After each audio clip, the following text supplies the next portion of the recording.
Hi friends, welcome to Pallavi fashion. ನಾನೀಗ show ಮಾಡ್ತಾ ಇರೋದು ಬಂದಿದ್ದು ಲೆದರ್ ಬ್ಯಾಗ್ ಆಗಿರುತ್ತೆ. ನಿಮಗೆ ನೋಡ್ತಾ ಇರ್ಬೋದಲ್ಲ, ಇದೆಲ್ಲ ಲೆದರ್ ಬ್ಯಾಗಲ್ಲಿ ತುಂಬ ಚೆನ್ನಾಗಿರೋ ಬ್ಯಾಗ್. 2 ಪೀಸಲ್ಲಿ ಅವೈಲಬಲ್ ಇದೆ. ಯಾರಿಗೆ ಬೇಕಂದ್ರೆ ಸ್ಕ್ರೀನ್ಶಾಟ್ ಹೊಡೆದು ಆರ್ಡರ್ ಪ್ಲೇಸ್ ಮಾಡ್ಕೊಳ್ಳಿ. ಇದು ಬಂದು ನಿಮಗೆ ಈ ಥರ ಬರುತ್ತೆ ನೋಡಿ. ಇಲ್ಲೊಂದು ಸ್ಮಾಲ್ ಪಾಕೆಟ್ ಬರುತ್ತೆ, ಬಾಟ್ಲುಗಳು, ಅಂಬ್ರೆಲಾ ಎಲ್ಲ ಇಟ್ಕೊಳ್ಳೋಕ್ಕೆ ಚೆನ್ನಾಗಿರುತ್ತೆ. ಮತ್ತು ಇಲ್ಲಿ ಬಂದು ಮಿಡಲಲ್ಲಿ ಕೂಡ ಬಿಗ್ದು ಸೈಜಲ್ಲಿ ಬರುತ್ತೆ. ನಿಮಗೆ ನೋಡ್ತಾ ಇರ್ಬೋದಲ್ಲ ಎಷ್ಟು ಸ್ಪೇಸಿಯಸ್ ಆಗಿದೆ ಅಂತ. ಆ್ಯಂಡ್ ಇದು ಒಂದು ಕೂಡ ಈ ಥರ ಬರುತ್ತೆ ನಿಮಗೆ.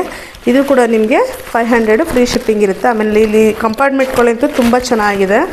ಕಂಪಾರ್ಟ್ಮೆಂಟ್ಗಳ ವೈಸು ಇಲ್ಲಿ ಔಟ್ಸೈಡು ಕೂಡ ಪಾಕೆಟ್ ಬರುತ್ತೆ. ಎರಡೇ ಕಲರಲ್ಲಿದೆ. ಯಾರಿಗೆ ಬೇಕಂದ್ರೆ ಬೇಗ ಬೇಗ ಗ್ರಾಪ್ ಮಾಡ್ಕೊಳ್ಳಿ. ಇದೆಲ್ಲ ಲೆದರ್ ಬ್ಯಾಗ್ ಆಗಿರುತ್ತೆ. ಇದೊಂದು ಕಲರಲ್ಲಿರುತ್ತೆ ಮತ್ತು ಇದೊಂದು ಕಲರಲ್ಲಿರುತ್ತೆ. ಜಸ್ಟ್ 500 ಫ್ರೀ ಶಿಪ್ಪಿಂಗ್ ಇರುತ್ತೆ. ಯಾರಿಗೆ ಬೇಕಂದ್ರೆ ಬೇಗ ಬೇಗ ಗ್ರಾಪ್ ಮಾಡಿಕೊಂಡು ಆರ್ಡರ್ ಪ್ಲೇಸ್ ಮಾಡ್ಕೊಳ್ಳಿ. ನಮ್ಮ ಪೇಜ್ನ ಫಾಲೋ ಮಾಡಿ, ಶೇರ್ ಮಾಡಿ, ಹೀಗೆ ಸಪೋರ್ಟ್ ಮಾಡ್ತಾಯಿರಿ. Thank you.